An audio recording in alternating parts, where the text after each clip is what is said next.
Machilipatnam Hindu college ఆవరణలో విశ్వశాంతి కోసం శ్రీ లక్ష్మీనారాయణ మహాక్రతువును నిర్వహిస్తున్నారు.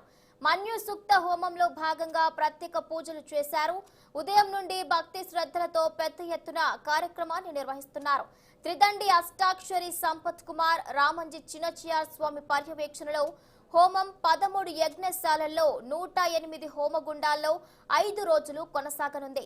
200 మంది బుద్వికులతో 4200 కేజీల ఆవు నెయ్యితో 10,000 కేజీల హోమ ద్రవ్యాలతో కార్యక్రమం నిర్వహిస్తున్నట్లు దేశు అన్నపూర్ణమ్మ మున్సిపల్ మాజీ చైర్మన్ మోటమరి బాబా ప్రసాద్ కమిటీ సభ్యులు తెలిపారు.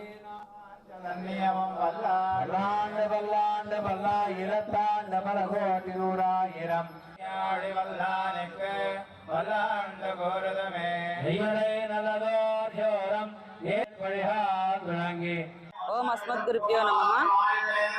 ఈరోజు శ్రీ లక్ష్మీనారాయణ మహాక్రతువు మరియు మన్యుసూక్త హోమంలో భాగంగా ప్రాతకాలం నందు సేవాకాలంతో మొదలై మరియు గరుడ ధ్వజము, సంతానం లేని వారికి గరుడ ప్రసాదం అందించబడుతుంది. దాని తర్వాత అగ్నిమదనంతో అగ్ని ప్రతిష్టాపన చేసి యజ్ఞశాలలో హోమశాలలకు అగ్నిమదనంతో ప్రారంభమవుతుంది.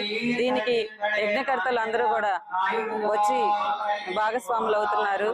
లోక కళ్యాణార్థం జరిగే ఈ లక్ష్మీనారాయణ మహాక్రతువు మరియు మన్యుసూక్త హోమానికి వేలాది మంది భక్తులు విచ్చేస్తున్నారు. దాని తర్వాత బాలభోగం ప్రసాదం ఏర్పాటు చేస్తున్నారు. ఓం అస్మద్గురుభ్యో నమః.